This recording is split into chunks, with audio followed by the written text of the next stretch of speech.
Most are familiar with the biblical cities of Sodom and Gomorrah.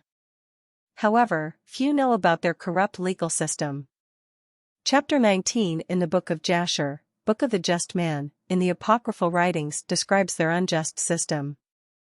1. And the cities of Sodom had 4 judges to 4 cities, and these were their names: Sirach in the city of Sodom, Sharkad in Gomorrah, Zabnak in Admah, and Menon in Zeboim.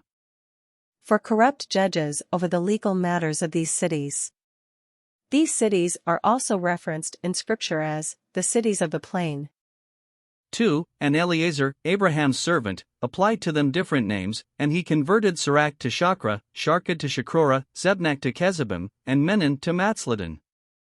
The term servant bothers many modern readers because the term in later years would be given to slaves, which in turn put a negative connotation for today's readers. Abraham was a very wealthy man with a lot of different ventures going on. Because of this, he employed servants. A better term for today's readers would be secretary. For example, Secretary of State, Secretary of Commerce, etc., or staff member. Eliezer was Abraham's chief servant in whom he placed a lot of trust. The nicknames given to each judge were derogatory forms of their names. For example, Let's Go Brandon or Crooked Hillary.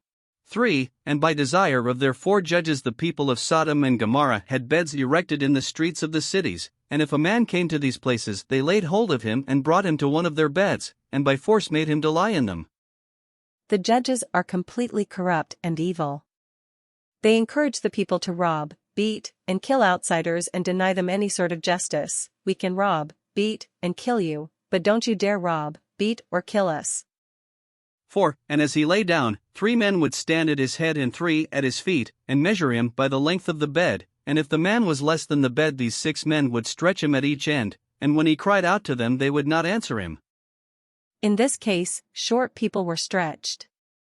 5. And if he was longer than the bed they would draw together the 2 sides of the bed at each end, until the man had reached the gates of death. And tall and or wide people were crushed. 6. And if he continued to cry out to them, they would answer him, saying, Thus shall it be done to a man that cometh into our land. These people were so evil and disgusting that they make fun and taunt those who they torture. When evil people are encouraged and protected by their legal system, justice becomes a farce. It's a lie. It's evil. 7. And when men heard all these things that the people of the cities of Sodom did, they refrained from coming there. The horrors of these cities were so well known that everyone in the region stayed away from them, further confirming that these were not random acts of violence, but rather the norm. Similar to how one might feel about lawless cities like New York, Los Angeles, San Francisco, Chicago, or even New Orleans. 8. And when a poor man came to their land they would give him silver and gold, and cause a proclamation in the whole city not to give him a morsel of bread to eat, and if the stranger should remain there some days, and die from hunger, not having been able to obtain a morsel of bread, then at his death all the people of the city would come and take their silver and gold which they had given to him. These were the original sanctuary cities. If someone came into one of these cities who happened to be poor and homeless, they would be welcomed with open arms, only to be robbed and killed. Look at today's sanctuary cities. They advertise their own homelessness, drug addiction, death from starvation. No real help which one could benefit, but rather a lie to push people faster towards death. 9. And those that could recognize the silver or gold which they had given him took it back, and at his death they also stripped him of his garments, and they would fight about them, and he that prevailed over his neighbor took them. All of the pretend kindness has been dropped and what's left behind are nothing more than rabid dogs fighting over scraps. All too familiar in today's politics. 10. They would then carry him and bury him under some of the shrubs in the deserts, so they did all the days to anyone that came to them and died in their land. They had zero regard for human life. Once the person was dead and robbed of everything, their body would be dragged out of the city to the desert where it was unceremoniously dumped. 11. And in the course of time Sarah sent Eliezer to Sodom, to see Lot and inquire after his welfare. This trip does not go well, and later Abraham will have to make the trip himself. They were the cities of the plain, but he was Abraham, a very wealthy man whom travels with an army. Traveling with an army would require a lot of resources, which Abraham had. 12. And Eliezer went to Sodom, and he met a man of Sodom fighting with a stranger, and the man of Sodom stripped the poor man of all his clothes and went away. The very first thing Eliezer sees when he gets to Sodom is a man of the city robbing a traveler of everything, to include his clothes. 13. And this poor man cried to Eliezer and supplicated his favor on account of what the man of Sodom had done to him. The robbed man sees Eliezer and immediately asks him for help. 14. And he said to him, Why dost thou act thus to the poor man who came to thy land? Eliezer catches up to the man of Sodom and asks him why he robbed the stranger.